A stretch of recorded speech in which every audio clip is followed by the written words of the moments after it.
This is the Louie Tee Network. In the lab room. 10 minutes or less. New York Giants. Welcome, you are in the lab room. I'm your host, Lou. Thank you for joining me. 10 minutes or less. New York Football Giants. Cue that clock. Let's go. So, talk about the New York Giants in their 2013 season. Season rewind. Wow. This was an odd season, to say the least, for the New York Giants. We're used to the Giants getting off to fast starts and then having that mid-season meltdown and then trying to rev it back up to get to the postseason and make that improbable run to the Super Bowl if they're going to win it. At least they always make a charge at the postseason late. But they always start the season fast. Always. That's usually a staple of a Tom Coughlin football team. Start fast, and you go through that mid-season malaise, and then you try to wake up at the end. Well, this season, that wasn't the case. Right out the gate, Giants start 0-6. And it wasn't we almost won the game 0-6. It was an 0-6 that was definitive. This wasn't a good football team. They were being blown out. They were making a lot of mistakes. Eli Manning was throwing the football all over the place, being picked off at an alarming rate. This was a bad football team. I mean, they looked really, really bad. And so, looking at this Giants team, you could easily see them going 4-12 in this season. But, as fate would have it, they find a way to win 2 games before the bye, get to 2-6, come off the bye, win 2 more games, and in the putrid NFC East, they looked up and said, hey, we got a shot. At 4-6, we're back in this thing if we can just beat the Cowboys. Having a 4-game winning streak, they felt good about themselves going into that showdown with the Cowboys. Second time they were playing the Cowboys. This time they were at home, feeling good, and they find a way to lose the game. And that kind of killed all the momentum that they had going into that football game.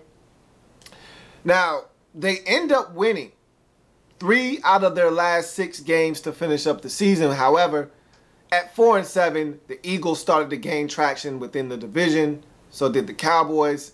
They kind of ran away and separated from the rest of the division. And the Giants kind of faded to black in 2013. But 7-9, after starting 0-6, huge accomplishment for Tom Coughlin. And honestly, at times, I wondered how they got to 7-9 because this was not a good football team. This was a football team with a lot of holes, but they managed to find ways to win football games down the stretch.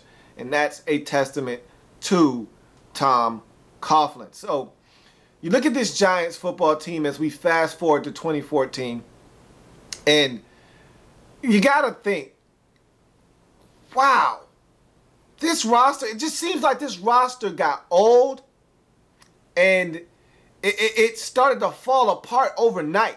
You just woke up, they were Super Bowl champions one minute, the next minute you're like, what is going on with this roster? And they got a lot of work to do. Let's talk about the free agents that the Giants have coming up in 2014, and then we'll look at their team needs going forward. So you look at the list of Giants that are free agents. Curtis Painter, Andre Brown, Peyton Hillis, Louis Murphy, Hakeem Nicks, Brandon Myers, Bear Pasco, Kevin Booth, Justin Tuck, Linval Joseph, Mike Patterson, Shawn Rogers, Keith Rivers, John Beeson, Tremaine McBride, Aaron Ross, Terrell Thomas, Stevie Brown, Ryan Mundy, Josh Brown, and the last 5 are all restricted free agents in Jim Cordell, Mark Herzlich, Henry Hynoski, Spencer Paysinger, and Darrell Scott. So, you look at the Giants and all of their free agents. And to me, there are a lot of names on that list that have been staples of this football team for a long time, including Justin Tuck. Here's a guy that got you 11 sacks last year, but that's fool's gold. If you've been following the Giants, you know 6 of his 11 sacks came against the Redskins, one of the worst offensive lines in the league. And 8 of his 11 sacks came in a 3-week stretch against the Redskins twice and against the Chargers. He had 2 in that game. So 8 of his 11 sacks in 3 games. He really wasn't as dominant as the numbers may state. Now, he came on late, but I don't know how much Justin Tuck has in the tank. And I think his last 2 seasons before 2013 are more indicative of who he is as a football player now in his career than this 11 sack season might indicate. I think he's on his way out of New York. If they wanted to re-sign him, I think they would have done so already. He's going elsewhere. You look at a guy like Hakeem Nicks, I thought was going to be someone that was going to be a Giant for a very long time. Doesn't look like the Giants have any indication nor inclination of bringing this guy back. I think he's going to hit the market. He's going to command #1 wide receiver money on the market, and someone's going to give it to him. So he's not going to be back in New York. And you just look at this whole offensive line, and I think you got tackles. I'm not sold on Warren Beatty, but you gave him a contract, so I don't know if he's going anywhere. You drafted the young guy, Justin Pugh, out of Syracuse, so he's a tackle that you feel like you can really plug in, play, and feel good about him. Started to come on late last season.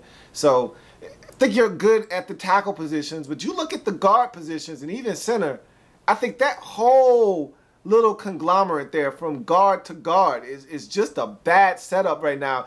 I like Jim Cordell, and let's start there. Jim Cordell is a guy that is a restricted free agent that I think you can bring back and feel comfortable bringing back. I think that's a guy you want to bring back. You can't trust David Boss. He's been injury prone since you got him from San Francisco, and I think it's time to just go ahead and change the guard there. If you can bring back Jim Cordell, that's fine. If you don't bring back Jim Cordell, then I still feel like you need at least 2 guards, maybe even 3 on this roster with David Deal retiring.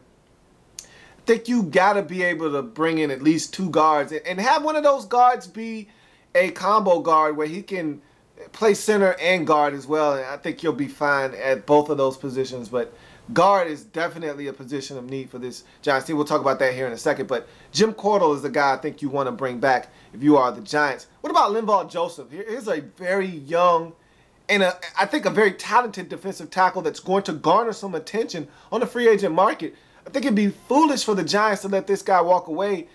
I think he's an impact player, you know, not a guy that's going to get you a heck of a lot of sacks, but he plugs up the middle, he plays the run very well, and I think he's a very talented guy.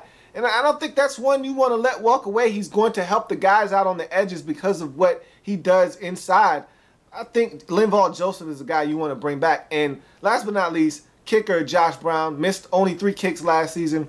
Thought he played really well for you. I think that's the guy you want to bring back. It's not going to cost you a lot. I think you bring back kicker Josh Brown. But other than that, a guy like Terrell Thomas, who you've waited on and waited on and waited on, he finally plays last season, but he's not the guy you thought he was going to be when you gave him the contract before because of all the injuries. You probably let him walk away. Aaron Ross, a guy that you let walk away in free agency, he came running back.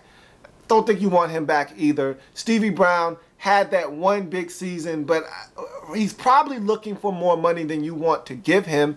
So you're probably going to let him walk away and test free agency as well. And so a lot of these guys that have been Giants for a while, they're not coming back. And so let's talk about team needs for this New York Giants football team. You look at this Giants team, and I just talked about all of the positions of need. They need help at a multitude of positions. I mean, I probably would be better served telling you what they didn't need help at better than what they do need help at. But for the sake of telling you what they need help at, I'll do that instead. They need help at running back. They need help at receiver. They need help at tight end. They need help at guard. They need help at defensive end. They probably could use a little help at defensive tackle. They need help at linebacker. They always need help at linebacker. They could use help at corner and at safety. So you look at this Giants team, they need help just about everywhere. And so how do you do that with only, $25 million worth of cap space? How do you make all of that happen? The answer is you don't. You plug away, you use some of the guys you have on your roster, because you have about 3 running backs that are free agents, and none of them are really good. So what do you do there? You have to start drafting better if you're the Giants.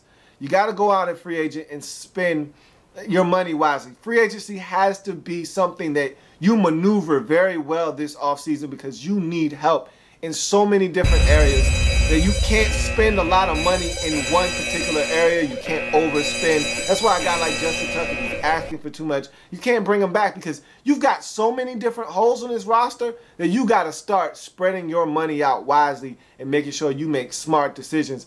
I just named about 6 or 7 positions that you need help at that you could truly upgrade. You got to make sure that you spend wisely in free agency and you draft even wiser in the upcoming 2014 NFL Draft. That's going to do it for the New York Giants in 10 minutes or less. 10 minutes or less. Like the content? Want more? Sub up. In the lab room.